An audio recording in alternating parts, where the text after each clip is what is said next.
Matod pa sa dokumento sa simbahan, ang decree agentes and the mission activity of the church nagkadayon, nag-ingon kini. The Pilgrim Church is missionary by her very nature.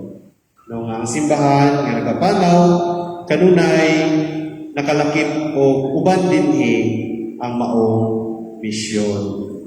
Nga naman, kay sa sinugdanan palandaan, ang atong Ginoong Hesukristo diha sa iyang misyon, sa iyang mga buhat sa kaayo, sa pagsangyaw sa maayong balita, pag-ayo sa mga masakiton, pagbuhat o mga milagro, pagingilin sa mga gipangyawaan.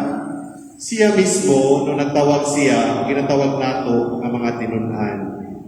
Kini mga tinunan, iya kinigipili, iya gitudluan, ug human iya gitudluan kini, iya ang ipadala sa misyon. Ug ang una, ug ang maong misyon, giingnan niya, lakaw kamo ug isangyaw ninyo ang maayong balita.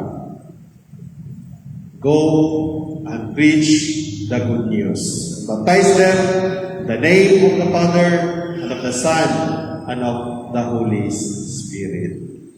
Mga igsuon, kita usab nga mga tumutuo ni Kristo sa panahon nga gibunyagan kita, ato ang naadawat o naangkon kini ginatawag nga triple missions of Christ. Sa ato pa, ang misyon ni Kristo, ang misyon sa iyang mga tinunan, mga apostoles, sa panahon nga gibunyagan kita, ato ako ning nadawat kining maong misyon.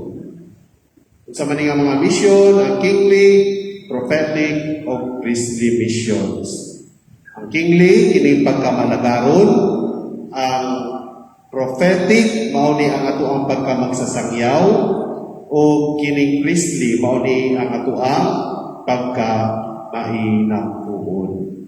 Sa daling nga pagkasulti, mga igsoon, ang misyon ni Kristo, nahimo po ning misyon natong tanan. Sa panahon nga nakadawat kita sa sakramento sa bunyag, atong nadawat kanang maong misyon. Unya ang misyon nato dili lamang taman sa pagsangyaw, taman sa pulong lamang, kundi lakip na sa buhat. Unya makita nato na ang paningina ni Kristo sa ebanghelyo nga atong nadungog karon nga nag-ayo siya og usa ka buta. Inganlan o Bartimeo. Inganlan o Bartimeo nga anak ni Timeo. Unya ingon ang buta.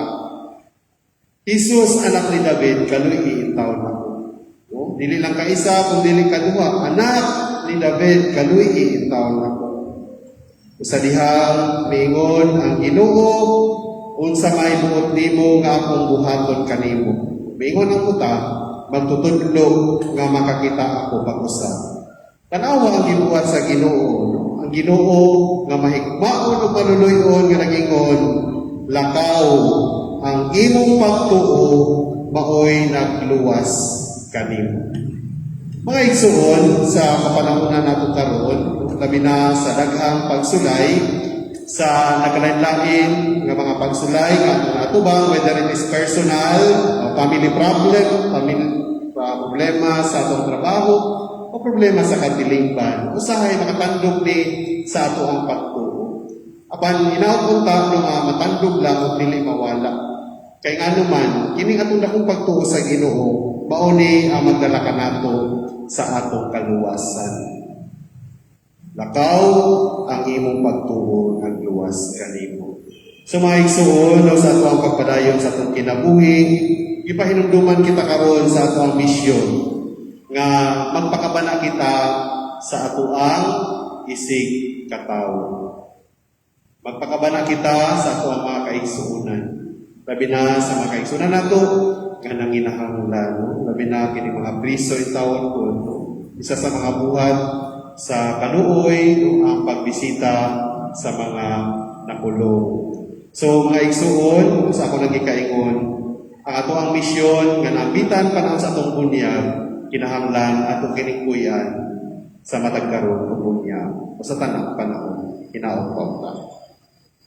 palihog sa pagtindog ipadayag nato ang atong pagtuo. Kitang tanan, nagatuo kami sa Diyos nga mga